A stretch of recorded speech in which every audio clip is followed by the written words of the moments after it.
नमस्कार, स्वागत है आप सभी का न्यूज इंडिया में। मैं हूं आपके साथ उमंग माथुर और आप देख रहे हैं अपना उत्तराखंड। आइए बुलेटिन की शुरुआत करते हैं उत्तराखंड की कुछ प्रमुख खबरों के साथ। उत्तराखंड में कोरोना की रफ्तार दिन प्रतिदिन बढ़ती जा रही है। दरअसल रोजाना 4 से 5,000 के बीच संक्रमित मरीजों के आंकड़े सामने आ रहे हैं, जबकि कई लोग कोरोना से संक्रमित होने के कारण मौत को भी प्राप्त हो रहे हैं, जिसे देखते हुए कई जिलों में जिला प्रशासन की ओर से कोविड कर्फ्यू लगाया गया है, जिनमें राजधानी देहरादून, पौड़ी, टिहरी, नैनीताल, चंपावत, उधम सिंह नगर शामिल हैं।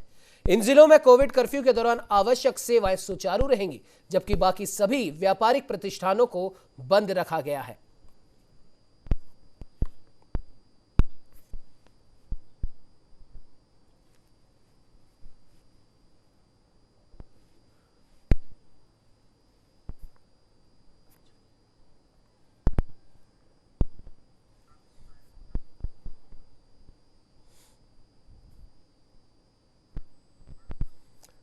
तो आइए ग्राफिक्स के जरिए आपके बताते हैं कि किन सेवाओं में छूट रहेंगी। फल, सब्जी, डेयरी, राशन समेत अन्य दुकानें 4 बजे तक खुली रहेंगी।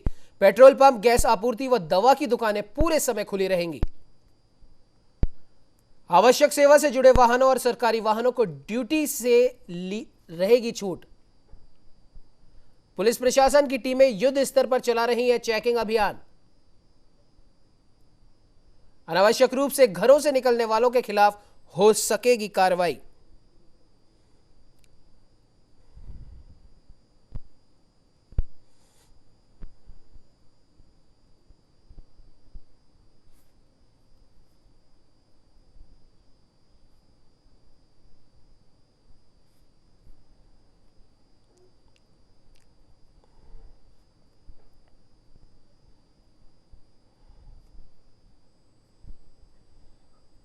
तो वहीं इस खबर पर ज्यादा जानकारी के लिए हमारे साथ में उत्तराखंड से ब्यूरो हेड भूपेंद्र गुप्ता जी जुड़ चुके हैं। भूपेंद्र जी, जिस प्रकार से कोरोना की ये रफ्तार बढ़ती जा रही है, हालांकि इस बढ़ती रफ्तार के बीच में अच्छी खबरें भी आ रही हैं, लेकिन फिर भी इस समय कोरोना बेलगाम बना हुआ है और सरकार की तरफ से भी और प्रशासनिक स्तर पर भी इस बढ़ती रफ्तार को रोकने के तमाम प्रयास किए जा रहे हैं और कोविड कर्फ्यू लगाया गया है। आपसे जानना चाहेंगे इस कोविड कर्फ्यू के दौरान, ताकि आम जनता को भी पता पड़े, क्योंकि कई लोग अभी भी अनजान है कोविड कर्फ्यू के दौरान क्या खुला रहेगा, क्या बंद रहेगा। भूपेंद्र जी।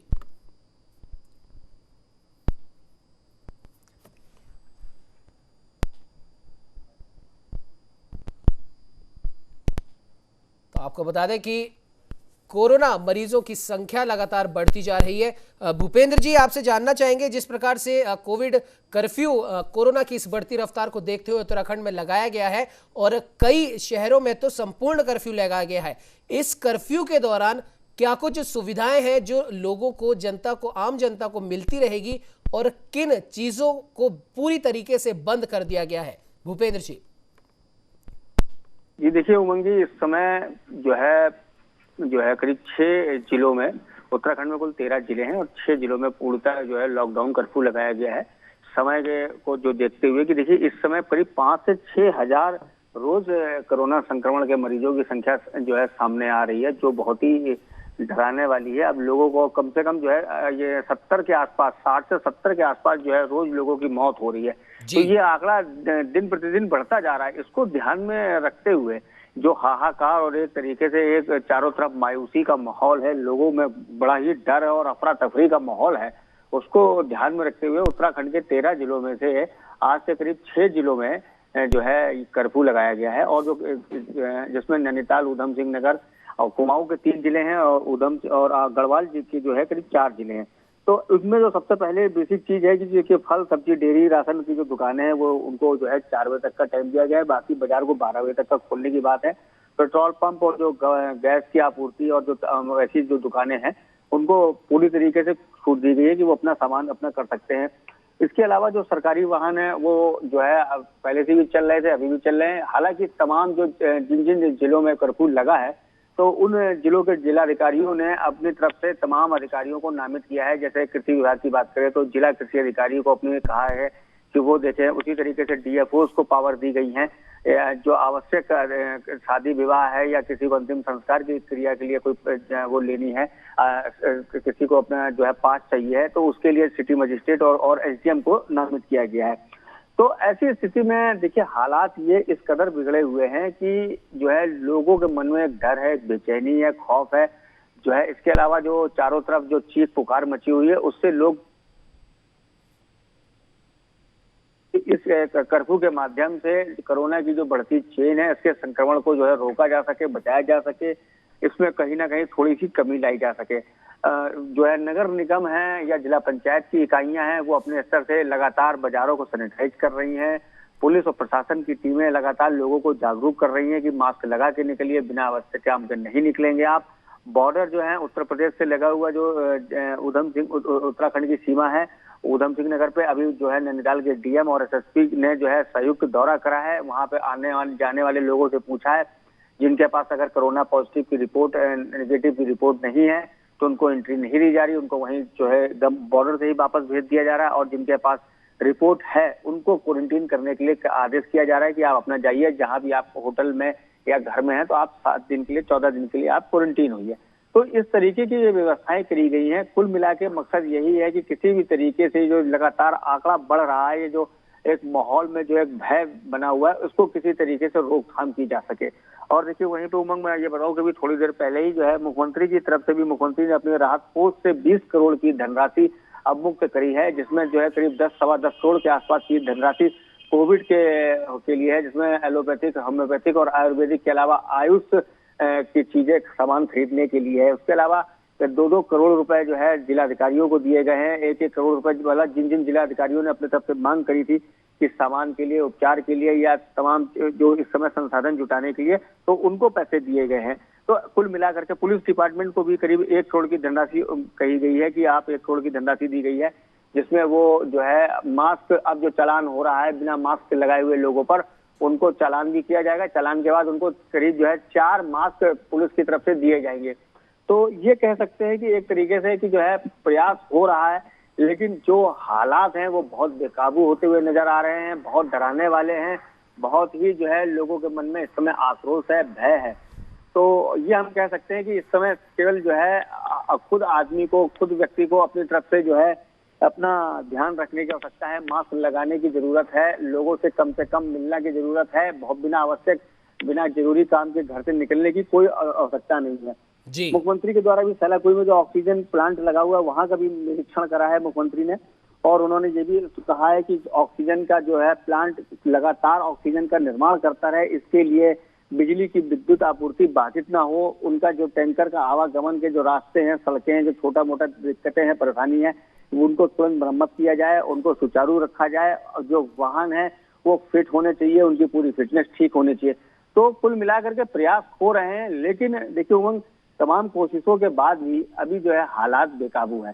तो अगर ये थोड़ा सा, ये 3 तारीख तक का, ये 3 मई तक का ये कर्फ्यू रहेगा, और अगर हालात सामान्य हो जाते हैं तो इसमें कुछ ढील दी जाएगी, और नहीं तो सूत्रों के हवाले से ये भी खबर है कि ये हो सकता है इसकी अवधि बढ़ा दी जाए, और इसके साथ साथ इसका तारीख और आगे कर दी जाए। जी बिल्कुल भूपेंद्र जी, बिल्कुल आपने सही कहा। कहीं ना कहीं अब इस और भी ध्यान देने की बहुत ज्यादा जरूरत हो गई, और साथ ही साथ हमारे चैनल के माध्यम से हम हमारे सभी दर्शकों को भी बोलना चाहेंगे कि सरकार अपनी तरफ से पूरे प्रयास कर रही है, प्रशासन अपनी तरफ से पूरे प्रयास कर रहा है, लेकिन सरकार और प्रशासन के प्रयासों के साथ साथ जब तक आप जनता का, आम जनता का जब तक प्रयास सम्मिलित नहीं होगा, तब तक इस बढ़ती रफ्तार पर लगाम लगाना थोड़ा सा असंभव सा है। इसलिए आपकी भी बहुत बड़ी जिम्मेदारी यहां पर बनती है कि सरकार के, प्रशासन के प्रयासों के साथ ही अपने भी प्रयास इसमें सम्मिलित करें। भूपेंद्र जी, आपका हमारे साथ में जुड़ने के लिए बहुत बहुत धन्यवाद। देहरादून से हमारे साथ में हमारे संवाददाता प्रीति गौड़ भी जुड़ चुकी है। प्रीति, जानना चाहेंगे क्या कुछ स्थिति इस समय देहरादून में देखी जा सकती है, क्योंकि कई शहरों में, जिसमें देहरादून भी शामिल है, और सबसे ज्यादा कोरोना से संक्रमित मरीज भी देहरादून से ही मिल रहे हैं, वहां पर पूरी तरीके से कर्फ्यू लगा दिया गया है। क्या कुछ अपडेट है प्रीति आपके पास? बिल्कुल उमंग, आपने 100% एकदम सही कहा है, क्योंकि कोरोना के जो मरीज है वो राजधानी देहरादून में सबसे ज्यादा मिल रहे हैं। सोमवार की अगर मैं बात करूं तो 2000 से ज्यादा संक्रमित मरीज जो है यहाँ पर उमंग देखने को मिले थे, और इसी लिहाज से जो जिला प्रशासन है वो अपनी तरफ से लगातार प्रयास कर रहा है। और इसी क्रम में जो जिला अधिकारी आशीष श्रीवास्तव जी है, उन्होंने यहाँ पर कोविड कर्फ्यू यहाँ पर लगाया गया है, जिसका साफ साफ असर भी बाजारों में हमें देखने को मिल रहा है। उमंग, आपको बताना चाहूंगी कि अभी ग्राउंड जीरो पर उतरकर मैंने खुद वहाँ पर देखा कि जिस तरीके से जो पुलिस प्रशासन है वहाँ पर लोगों को समझाने के प्रयास कर रहा है कि कहीं ना कहीं आप घरों में रहिए, जिससे कि कोरोना संक्रमण की जो चेन है उसको यहाँ पे ब्रेक किया जा सके। और कहीं ना कहीं जो एक तरह से कहर जो कोरोना का है वो यहाँ पर पूरी तरीके से बरतता हुआ दिखाई दे रहा है। उमंग जी बिल्कुल प्रीति, और जानना चाहेंगे कि कई, जैसे हमारी पहले भी बात हुई थी, कई व्यापारिक प्रतिष्ठान के लोगों ने, कई व्यापारिक संगठनों ने स्वतः संज्ञान लेकर अपने आप ही इस कोरोना कर्फ्यू में सरकार की जो लड़ाई चल रही है कोरोना संक्रमण के खिलाफ उसमें साथ दिया है। तो वहीं कई व्यापारिक प्रतिष्ठान अभी भी मानने को तैयार नहीं है। जी, लगता है तकनीकी खामी की वजह से प्रीति से हमारा संपर्क नहीं हो पा रहा है, उससे दोबारा संपर्क करने की हम कोशिश करेंगे। गौतम सरकार हमारे साथ में जुड़ चुके हैं। गौतम, जानना चाहेंगे क्या कुछ अपडेट है आपके पास कोरोना संक्रमण को लेकर और जो प्रदेश में कर्फ्यू लगाया गया है उसको लेकर? बिल्कुल उमंग, मैं आपको बताना चाहूंगा कि ऊधमसिंह जिले के अंतर्गत दिनाजपुर थाना क्षेत्र या गदरपुर थाना क्षेत्र में यहाँ पर प्रतिदिन काफी वृद्धि हो रही है। दिनाजपुर थाना क्षेत्र में लगभग 14 आज वृद्धि हुई जो पॉजिटिव पाया गया। वहीं गदरपुर क्षेत्र में लगभग 87 पॉजिटिव पाया गया। वहीं जिला प्रशासन ने पूरी सतर्क है, लेकिन आम जनता अभी भी जागरूक नहीं दिखाई दे रही। कहीं कहीं बिना मास्क में घूम रहे, कहीं कहीं सोशल डिस्टेंस का पालन भी नहीं कर रहे और कहीं कहीं भीड़ भी दिखाई दे रही है, जिसके लिए जिला प्रशासन ने पूरी तरह से सतर्क है। लेकिन अभी भी कुछ व्यापारी जो लापरवाही दिखाई दे रहे हैं कि जहाँ जैसे कि परचून दुकान में छोटी छोटी भीड़ दिखाई दे रही है, कहीं कहीं शराब के ठेके से अपने नीचे से दारू बेच रहे हैं, जिसके लिए से अभी भी जिला प्रशासन पूरी तरह से तैयारी में है। लेकिन आम जनता अभी भी जागरूक नहीं, जो अपने आवश्यक सामग्री के लिए सोच रहे कि मिलेंगे नहीं मिलेंगे, इसलिए भीड़ कहीं कहीं दिखाई दे रही है। अभी भी बड़ी बात यहाँ पर यह भी देखी जा रही है, जिस प्रकार से आपने भी कहा कि आम जनता की लापरवाही इस समय देखी जा रही है, आम जनता बिल्कुल समझने को तैयार नहीं है। तो प्रशासनिक स्तर पर क्या कुछ तैयारियां वहां पर की गई हैं? क्योंकि ये कहा गया है कि बिना मतलब जो भी घर से बाहर निकलेगा उसको दंड का भी प्रावधान इसमें दिया गया है। प्रशासनिक स्तर पर क्या कुछ देखा जा रहा है गौतम वहां पर?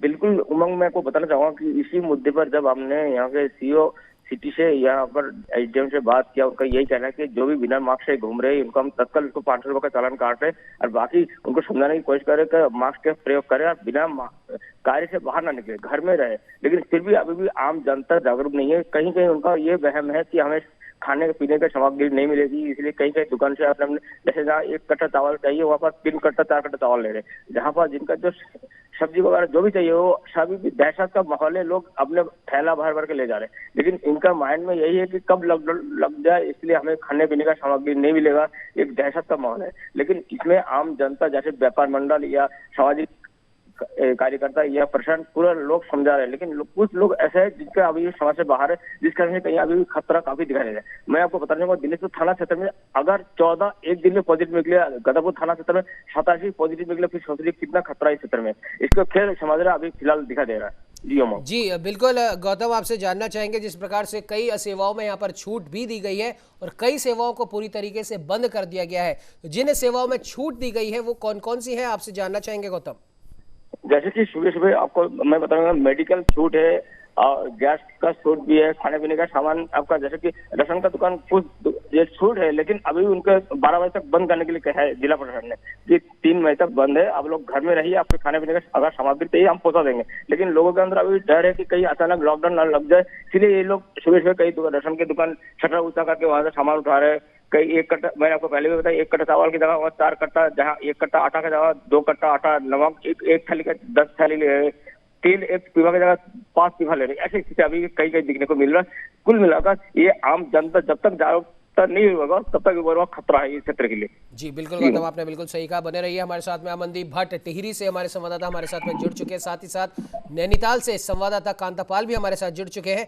अमनदीप, आपके पास पहले आना चाहूंगा, टिहरी में इस समय क्या कुछ हालात है कोरोना को लेकर और जो कर्फ्यू जो लगाया गया है उसको लेकर क्या कुछ प्रतिक्रिया आपको वहां पर मिल रही है? अमनदीप, मैं बताना चाहूंगा कि जिस तरीके से जो टिहरी जिला है वो पहाड़ी क्षेत्र है और पहाड़ी क्षेत्र में जो डीएम युवा आशीष श्रीवास्तव है उनके द्वारा लगातार जो कई तहसील है, धनौल्टी है, कीर्तिनगर है, तमाम जो तहसील है वहां पर कोरोना कर्फ्यू लागू कर दिया गया है और तमाम जो बाजार है वहां पर भी सख्ती से लागू करने के इसके आदेश दिए गए हैं। वहां पर जो संबंधित राजस्व पटवारी हैं उनको भी आदेशित किया गया है, उप जिलाधिकारी हैं, तहसीलदार हैं, उनकी तरफ से लगातार मॉनिटरिंग करने के आदेश दिए गए हैं। और सबसे बड़ी बात यह है कि पहाड़ी क्षेत्र हो या मैदानी क्षेत्रों में इस वक्त जो शादी समारोह का जो सीजन है उसको लेकर भी खास तरह के आदेश दिए गए हैं कि क्योंकि 50 से अधिक लोग शादी समारोह में सम्मिलित नहीं हो सकते हैं। इसको लेकर भी सख्ती से निर्देश करने के दिए गए हैं, क्योंकि अधिकतर देखा जाता है कि शादी समारोह में जो 50 से अधिक लोग वहाँ सम्मिलित हो जाते हैं, उसको लेकर भी एक कोरोना का भय रहता है, डर रहता है कि कहीं कोई पॉजिटिव व्यक्ति वहाँ शादी समारोह में ना आ पाए। जी। दूसरी सबसे बड़ी बात है कि जिला प्रशासन और पुलिस की तरफ से लगातार मास्क को लेकर, सैनिटाइजिंग को लेकर नगर पंचायतें और नगर पालिकाएं, तमाम लोग जितने भी विभाग हैं वहाँ सैनिटाइजिंग की पूरी व्यवस्था की गई है। और वहाँ पर लगातार जितने भी विभाग हैं, नगर पंचायत, नगर पालिका, वहाँ के जो जितने भी कर्मचारी हैं वो लगातार उन क्षेत्रों में और गली मोहल्लों में सैनिटाइजर की पूरी व्यवस्था और तमाम जो उपाय हैं वो किए जा रहे हैं। जी। दूसरी खास तौर पर यह है कि जो ऋषिकेश से आने वाले जो लोग हैं, बाहर से जो लोग आ रहे हैं, उनकी मॉनिटरिंग खास तौर पर ऋषिकेश के मुनि कृति में की जा रही है और तमाम बैरियर बना दिए गए हैं, क्योंकि कुछ एक स्थान जहाँ मसूरी जाने वाले स्थान है या फिर टिहरी आने वाले स्थान है या फिर श्रीनगर जाने वाले तमाम जो स्थान है, वहां पर बैरियर बना दिए गए और वहां पर बिना चेक पॉइंट के और बिना जांच किए कोई भी जो पहाड़ी क्षेत्र है वहां नहीं आ पा रहा है। इसको लेकर भी सख्त निर्देश दिए गए और चेकिंग की जा रही है। जी। दूसरी सबसे बड़ी बात यह कि क्योंकि टिहरी जिले में अभी भी कोरोना केस लगभग 6000 तक बढ़ चुके हैं और सबसे बड़ा विस्फोट जो हुआ है वो नर्सिंग कॉलेज में हुआ। वहां पर 129 लोग पॉजिटिव पाए गए जो वहाँ के स्टूडेंट हैं। इसको लेकर भी परेशान प्रशासन ने खासी जिस तरीके से, क्योंकि इतना बड़ा विस्फोट हुआ है कोरोना का, उसको लेकर भी वहां पर तमाम आज जिलाधिकारी ने वहां पर निरीक्षण किया। उन्होंने वहां पर सारे जितने भी स्टूडेंट हैं उनको आइसोलेट कर दिया है और उनके खाने पीने की तमाम जो व्यवस्थाएं वहां के उपजिलाधिकारी को निर्देशित कर दिया गया है। जी उमंग। जी बिल्कुल अमनदीप, बिल्कुल सही कहा आपने। अब कहीं ना कहीं देखने वाली बात ये होगी कि कितनी जल्दी अगर हम कोविड गाइडलाइंस की पालना करेंगे और सरकार के जो प्रयास है उनमें हाथ बटाएंगे तो कहीं ना कहीं बहुत जल्द इस कोरोना की बढ़ती रफ्तार पर काबू पाया जा सकता है। खैर, रुक करते हैं नैनीताल की और कांतापाल हमारे साथ में लगातार बने हुए। कांतापाल, जानना चाहेंगे आपसे कि मंगलवार को 1 हफ्ते की लॉकडाउन की जैसे ही सूचना यहां पर आई, या फिर हम कह सकते हैं कि सोमवार को भी जब इस बारे में बातचीत चल रही थी, इस बारे में जब सूचना दी गई तो एकाएक बाजारों में भीड़ बढ़ गई। लोग इस चक्कर में बाजारों में टूट पड़े कि कहीं और ज्यादा ये लॉकडाउन ना बढ़ जाए, न जाने कब कौन सी चीज बंद कर दी जाए। और इस चीज को देखते हुए, इस भीड़ को देखते हुए नैनीताल में जाम की भी स्थिति आन पड़ी थी। क्या कहना चाहेंगे कांतापाल? जी बिल्कुल उमंग, मैं आपको बता दूं कि नैनीताल के 3 बड़े शहर लालकुआं, रामनगर और हल्द्वानी, इन जगह पे 1 हफ्ते का यहाँ पे राज्य सरकार ने लॉकडाउन घोषित किया। इसको देखते हुए यहाँ लोगों में एक भय का माहौल होगी कि कहीं आगे चल के ये लॉकडाउन और ना बढ़ जाए। इसको लेकर जितने भी लोग थे यहाँ पे राशन और अपनी जरूरत के सामान के लिए यहाँ पे भीड़ इकट्ठी होनी शुरू हो गई, जिसको लेकर पुलिस प्रशासन और जिला प्रशासन लगातार लोगों से अपील कर रहा है कि कृपया मास्क पहने। ऐसा आगे कुछ नहीं होना जा रहा है कि आप लोगों को जरूरत का सामान है जो उपलब्ध ना हो। हालांकि जो जिला प्रशासन है उसने 12 बजे तक यहाँ पे जितनी भी अति आवश्यक सेवाएं हैं उनको बाजार खोलने के लिए यहाँ पे आदेश दिए ताकि लोग आसानी से यहाँ पे खरीदारी कर सके। लेकिन जो लोग हैं वो समझने को तैयार नहीं है और जरूरत से ज्यादा संख्या में यहाँ पे बाजारों में लोग खरीदारी करने के लिए पहुंचे हैं, जिसको लेकर जिला प्रशासन काफी सख्ती बरत रही है। वहीं पुलिस भी पूरी सख्ती के मूड में है। उत्तराखंड से तमाम संवाददाता हमारे साथ में जुड़े हैं, एक एक क्षेत्र की उनसे जानकारी भी हमें प्राप्त हो रही है। कांतापाल, आपके पास आना चाहेंगे। जिस प्रकार से आप ब्रेक पे जाने से पहले भी आप बता रहे थे, क्या कुछ स्थिति नैनीताल में देखने को मिल रही है, क्या कुछ कहना चाहेंगे कांतापाल? जी बिल्कुल उमंग, मैं बता दूं कि इससे पहले भी मैंने बताया है कि जो यहाँ पे भीड़ है वो अनियंत्रित हो रही है और लोग बाजारों में जो है सामान लेने के लिए जुड़ रहे हैं। इसको लेकर जिला प्रशासन और पुलिस प्रशासन ने पूरी तैयारी यहाँ पे की हुई है। जो लोग मास्क पहन के नहीं आ रहे हैं उनका चालान यहाँ पे काटा जा रहा है। वहीं दुकानदारों को साफ हिदायत दी गई है कि जो भी यहाँ पे व्यक्ति मास्क पहने हुए नहीं आएगा उसको सामान कतई नहीं दिया जाए। दुकानदारों से सोशल डिस्टेंसिंग रखते हुए जो भी यहाँ खरीदार पहुंच रहे हैं उन्हें सामान देने के लिए कहा है। वहीं जिलाधिकारी ने जो है यहाँ पे सख्त आदेश दिए हैं कि कोई भी वाहन बिना पास के यहाँ पे एंट्री नहीं कर सकता। नैनीताल में जितने भी वाहन प्रवेश कर रहे हैं, नैनीताल हो या कालाढूंगी के रास्ते जो भी वाहन आ रहे हैं, उन सभी का यहाँ पे RT-PCR टेस्ट कराया जा रहा है। उसके बाद ही जो उसमें वहाँ पे आने वाले लोग हैं, नैनीताल आने वाले लोग हैं, उनको एंट्री दी जा रही है। वहीं जो आवश्यक सेवाएं हैं उनके लिए पूरी तरीके से यहाँ पे छूट है और पास जारी किए गए हैं। जी उमंग। जी बिल्कुल, कांतापाल बने रहिए हमारे साथ में। चंपावत का रुख कर लेते हैं, सुरेंद्र गुप्ता हमारे साथ में जुड़ चुके हैं। सुरेंद्र, जानना चाहेंगे आपसे, चंपावत की 2 नगर पालिकाओं बनबसा और टनकपुर में कोरोना विस्फोट हुआ है और इसी वजह से 27 तारीख से लेकर और 3 मई तक वहां पर कर्फ्यू लगा दिया गया है। क्या कुछ हालात अभी देखे जा सकते हैं वहां पर, सुरेंद्र? बिल्कुल उमंग, देखिए मैं आपको बता देना चाहता हूँ, उत्तराखंड की अगर बात करें तो हर तहसील, हर जिले में न्यूज इंडिया के सभी संवाददाता कोविड-19 की गाइडलाइन के पालन की अपील कर रहे हैं लोगों से। और वहीं उसी के साथ साथ सभी एक एक जो कोविड के जो हॉस्पिटल हैं या कोविड पे जो भी गाइडलाइंस है उस पर नजर बनाए हुए हैं। इसको लेकर अगर बात करें चंपावत जिले की, चाहे वो सीमांत क्षेत्र खतीमा की अगर बात करें, उधमसिंह नगर जिले का भारत नेपाल से लगता हुआ क्षेत्र है, दोनों ही लगते हुए क्षेत्र हैं चंपावत जिले के बनबसा टनकपुर भी। तो कोरोना का विस्फोट लगातार यहाँ बढ़ते हुआ देखा जा रहा है। कोरोना संक्रमण तेजी से बढ़ रहा है, लगातार मौतों का ग्राफ भी बढ़ रहा है। रोज 2 या 3 की मौतें पर डे हो रही हैं उमंग। यहाँ अगर बात करें प्रशासन की, तो प्रशासन भी लगातार नजरिया बना के रख रखा है। वहीं अगर कोविड अस्पतालों की अगर बात करें तो सभी कोविड के हॉस्पिटल बना दिए हैं। प्राइवेट कुछ अस्पतालों को कोविड हॉस्पिटल बनाया गया है जिनमें आईसीयू की व्यवस्था की गई है।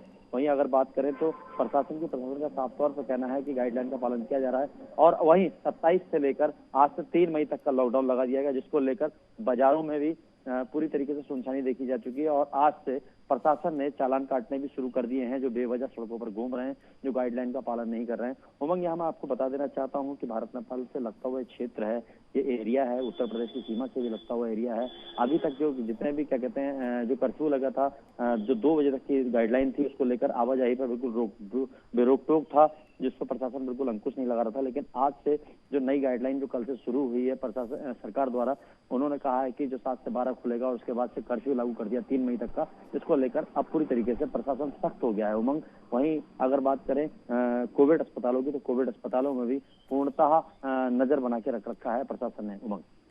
जी बिल्कुल सुरेंद्र, बिल्कुल सही कहा। कहीं ना कहीं कोरोना की इस बढ़ती रफ्तार पर लगाम लगाना बेहद ज़रूरी भी यहाँ पर दिखाई दे रहा है। और हम भी बता दें हमारे दर्शकों को, उत्तराखंड के तमाम क्षेत्रों से, तमाम ज़िलों से आपको पल पल की अपडेट हम दे रहे हैं कोरोना संक्रमण को लेकर। इसलिए सबसे अहम और ज़रूरी बात यही है कि सरकार की गाइडलाइन की पूरी तरीके से पालना करें, बेवजह घर से बाहर नहीं निकलें, और फिर भी अगर घर से बाहर निकलने की ज़रूरत हो तो मास्क लेकर ही निकलें और सैनिटाइजेशन का प्रयोग करें, हाथों को बार बार धोएं और 2 गज दूरी की पालना भी जरूर करें। तभी इस कोरोना की बढ़ती रफ्तार पर लगाम लगा सकते हैं। और अगर आपको चिकित्सीय आवश्यकता भी है तो सबसे पहले घर में रहकर कैसे इस संक्रमण से विजय पा सकते हैं उस पर विचार करें। बिना वजह अस्पताल का भी रुख ना करें, क्योंकि अस्पतालों में भी भीड़ लगातार बढ़ती जा रही है। अस्पताल जाकर भी परेशान होने से अच्छा है कि आप घर में रहकर ही, जब तक जरूरत ना हो, घर पर ही अपना इलाज करें, होम आइसोलेशन में रहें और अपने आप को क्वारंटीन अवधि में रखें। फिलहाल हमारे साथ में जुड़े तमाम संवाददाताओं का बहुत बहुत धन्यवाद। तो आपको बता दें कि जिस तरह से देश में कोरोना की रफ्तार बढ़ रही है, तो वही उत्तराखंड भी इससे अछूता नहीं है। हालांकि राहत की बात यह है कि जिस हिसाब से संक्रमण बढ़ रहा है, उसी हिसाब से, या फिर हम कह सकते हैं उससे थोड़ी सी कम गति से कोरोना से ठीक होने वाले मरीजों की भी संख्या बढ़ रही है। लेकिन फिर भी सावधानी हटी और दुर्घटना घटी। इसलिए 2 गज दूरी, मास्क है जरूरी, इस मंत्र का जाप करते रहें और इस मंत्र पर अमल भी करें और सरकार की गाइडलाइन की भी पालना करें। फिलहाल इस चर्चा में इतना ही। देश दुनिया की तमाम खबरों को देखने के लिए आप बने रहिए हमारे साथ और देखते रहिए न्यूज़ इंडिया।